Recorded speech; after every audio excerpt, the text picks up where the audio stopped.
I find it a little difficult to say what the subject matter of this seminar is going to be, because it's too fundamental to give it a title. I'm going to talk about what there is. Now, the first thing, though, that we have to do is to get our perspectives with some background about the basic ideas which influence our everyday common sense, our fundamental notions about what life is about. Ideas of the world which are built into the very nature of the language we use and of our ideas of logic and of what makes sense altogether. And these basic ideas I call myth, not using the word myth to mean simply something untrue, but to use the word myth in a more powerful sense. A myth is an image in terms of which we try to make sense of the world.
You, as a human being, you grow out of this physical universe in just exactly the same way that an apple grows off an apple tree.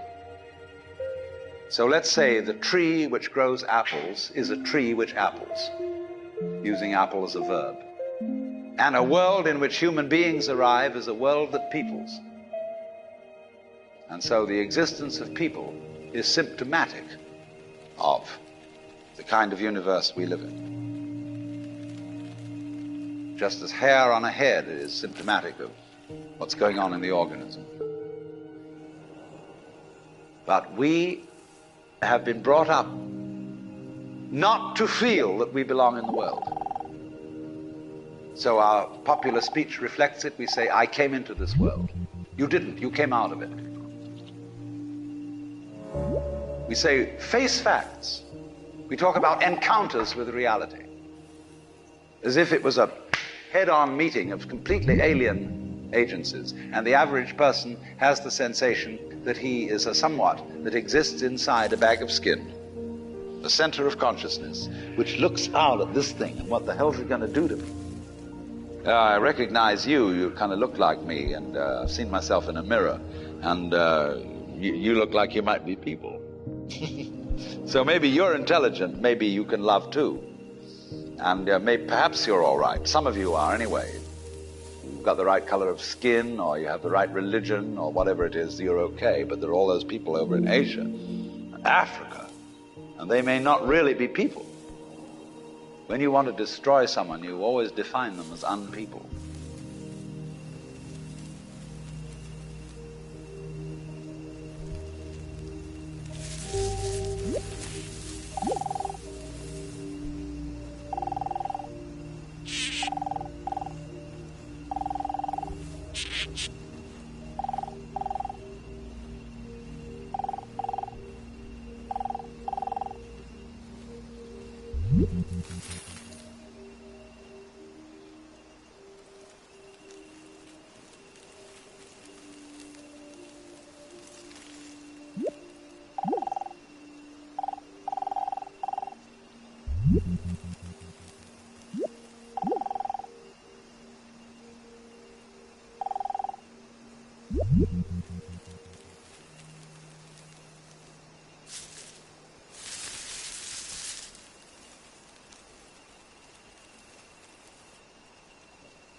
We have this hostility to the external world because of the superstition, the myth, the absolutely unfounded theory that you yourself exist only inside your skin. Now, I want to propose another idea altogether. Billions of years ago, you were a big bang. But now you're a complicated human being. But so we define ourselves as being only that. If you think that you are only inside your skin, you define yourself as one very complicated little curlicue, way out on the edge of that explosion, way out in space and way out in time. And then we cut ourselves off and don't feel that we're still the Big Bang. But you are. Depends how you define yourself. You are actually, if this is the way things started, if there was a Big Bang in the beginning, you're not something that is a result of the Big Bang. You're not something that is a sort of puppet on the end of the process. You are still the process.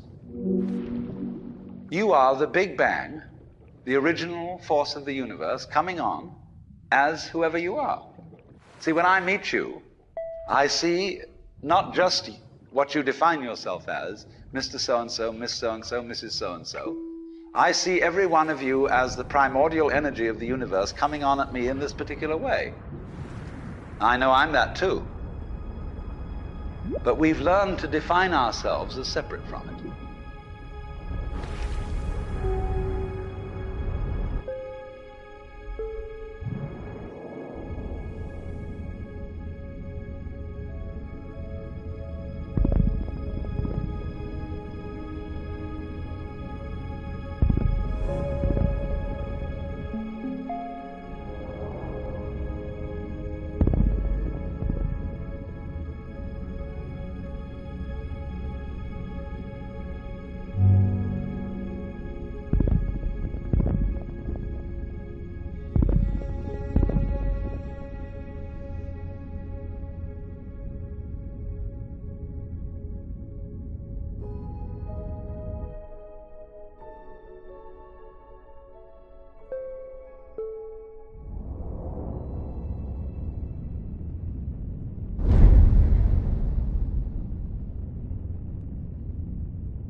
What I would call a kind of a basic problem we've got to go through first is to understand that there are no such things as things. That is to say, separate things. That is only a way of talking. If you can understand this, you're going to have no further problems. I once asked a group of high school children, what do you mean by a thing? And first of all, they gave me all sorts of synonyms. They said it's an object, which is simply another word for a thing. It doesn't tell you anything about what you mean by a thing. Finally, a very smart girl who was in the group said a thing is a noun. And she was quite right. A noun isn't a part of nature, it's a part of speech. There are no nouns in the physical world. There are no separate things in the physical world either. See, the physical world is wiggling. The clouds, mountains, trees, people are all wiggling. And only when human beings get working at things, they build buildings in straight lines and try and make out that the world isn't really wiggly. But here are we sitting in this room, all built on straight lines, but each one of us is as wiggly as all get out.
Now then,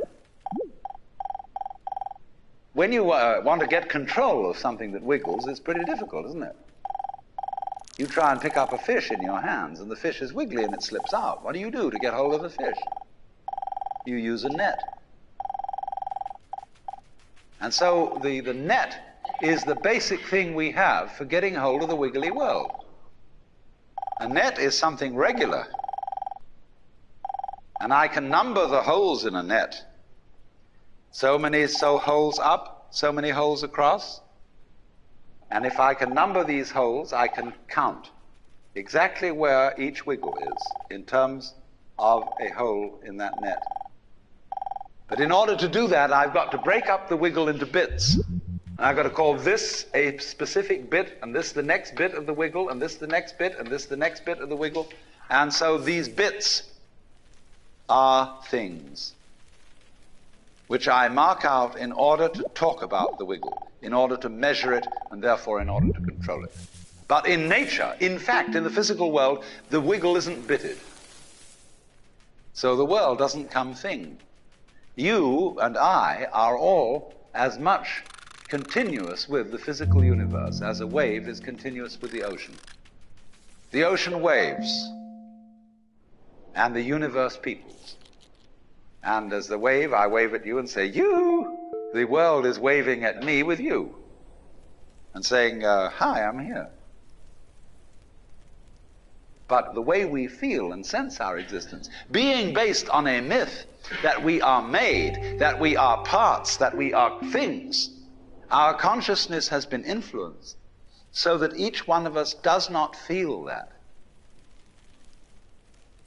We feel we have been hypnotized, literally hypnotized, by social convention into feeling and sensing that we exist only inside our skins, that we are not the original bang, but just something out on the end of it.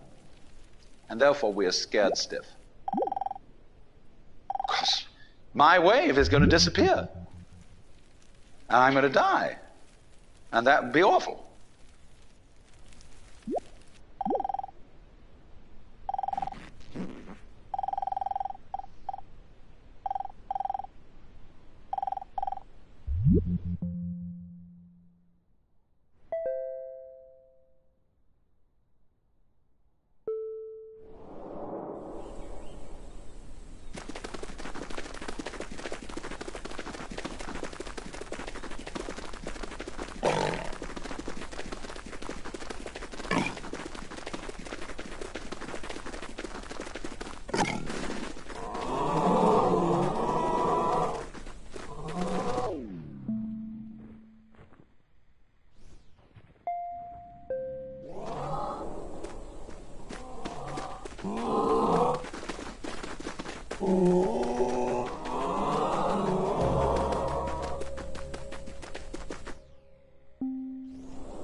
You are a fluke. You are a separate event. And you run from the maternity ward to the crematorium, and that's it, baby. Now, why does anybody think that way? There's no reason to, because it isn't even scientific. It's just a myth. And it's invented by people who wanted to feel a certain way. They want to play a certain game. Camus said there is only really one serious philosophical question, which is whether or not to commit suicide. Should you or not commit suicide? This is a good question. Why go on? And you only go on if the game is worth the candle. Now, the universe has been going on for an incredible long time. And so, really, a satisfactory theory of the universe has to be one that's worth betting on. Seems to me, absolutely elementary common sense. If you make a theory of the universe which isn't worth betting on, why bother? Just commit suicide. But if you want to go on playing the game, you've got to have an optimal theory for playing the game.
If there is any such thing at all as intelligence and love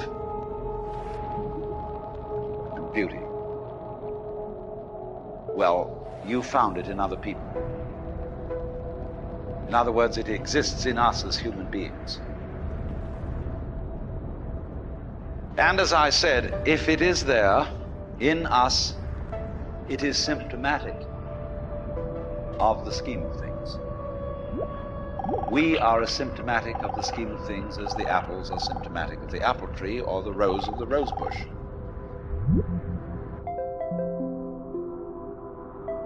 The earth is not a big rock infested with living organisms any more than your skeleton is bones infested with cells. The earth is geological, yes, but this geological entity grows people. And our existence on the earth is a symptom of the solar system and its balances, as much as the solar system in turn is a symptom of our galaxy. And our galaxy in its turn is a symptom of the whole company of galaxies. Goodness only knows what that's in.